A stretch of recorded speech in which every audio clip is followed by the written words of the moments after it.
Hear me clearly. America is not a racist country. We need to address, well, first of all, no, I don't think America is a racist country. The article goes as stated. I agree with Abe Greenwald that it is absurd to call the anti-Semitism coming from Louis Farrakhan white supremacy. During my 50 years at the Anti-Defamation League, we frequently exposed and challenged Mr. Farrakhan's anti-Semitism, calling him the most prominent black anti-Semite in the modern era. The ADL described Mr. Farrakhan as one who frequently denies that Jews have a legitimate claim to their religion and to the land as Israel, claiming that Judaism is nothing more than a deceptive lie and a theological error promoted by Jews to further their supposed control over America's government and economy. He preached black pride and anti-Semitism at rallies, in houses of worship, on the radio, on TV, and in print. But whenever we condemn it, we are told by black and white leaders to ignore him, as he is fringe without influence.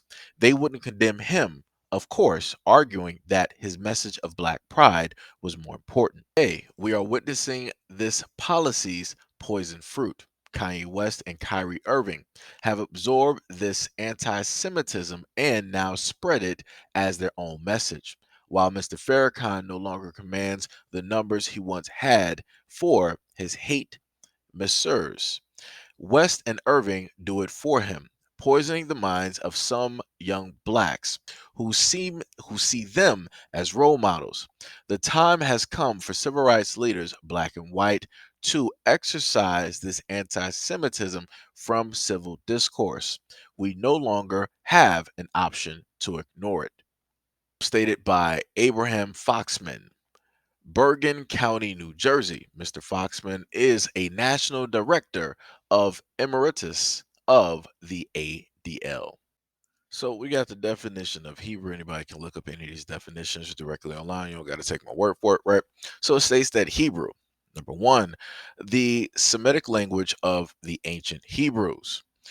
Any of various later forms of this language. Number two, a member or a descendant from one of the groups of northern Semitic peoples, including Israelites. Now, take it a little step further from the book that I have. It states that Hebrew, Eber, either a proper name or a name denoting passage, pilgrimage, or coming from beyond the Euphrates. One of the descendants of Eber or Heber, but particularly a descendant of Jacob, who was a descendant of Eber, an Israelite, a Jew. Israelite, a descendant of the Hebrew patriarch Jacob, specifically a native or inhabitant of the ancient North Kingdom of Israel. Israelite, adjective, of or relating to Israel or to the Israelites. Semite, number one, a member of any of the number of peoples of ancient southwestern Asia, including the Akkadians, Phoenicians, Hebrews, and Arabs. A descendant of these people. Number two, a member of modern people speaking a Semitic language. Semitic, adjective. Number one, of relating to or constituting a subfamily of the Afro-Asiatic language family that includes Hebrew, Aramaic, Arabic, and Amharic. Number two, of relating to or characteristics of the Semites. Number three, Jewish. Jewish, adjective, of relating to or characteristics of the Jewish, also being a Jew.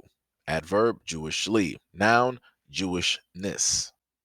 Anti-Semitism, various or less commonly anti-Semitism, hostility towards or discrimination against Jews as a religious, ethnic, or racial group. Again, I'm going to repeat. I don't know how the label becomes justified because you guys ask me the same questions over and over again. Yes or no? I cannot be anti-Semitic if I know where I come from.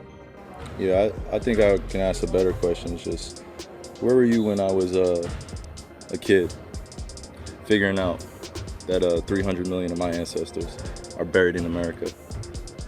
Where were you guys asking those same questions when I was a kid learning about the traumatic events of my familial history and what I'm proud to come from, and why I'm proud to stand here, and why when I repeat myself that I'm not going to stand down, it has nothing to do with dismissing any other race or group of people. I'm just proud of my heritage and what we've been through. I'm glad that I could stand on the truth, because I'm not afraid of these mics, these cameras. I used to be, looking everyone in the eye and telling them the truth, that I'm proud of who I am. Any label that you put on me, I'm able to dismiss because I study. I know the Oxford Dictionary, you look it up, right? One of the biggest mistakes I had in being a kid was not knowing European or Western language.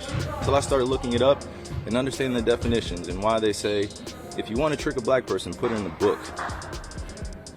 I was wondering my whole life why they said that. Now I'm 30 years old and I know reading is a superpower because it helps me understand where I'm going and where I come from.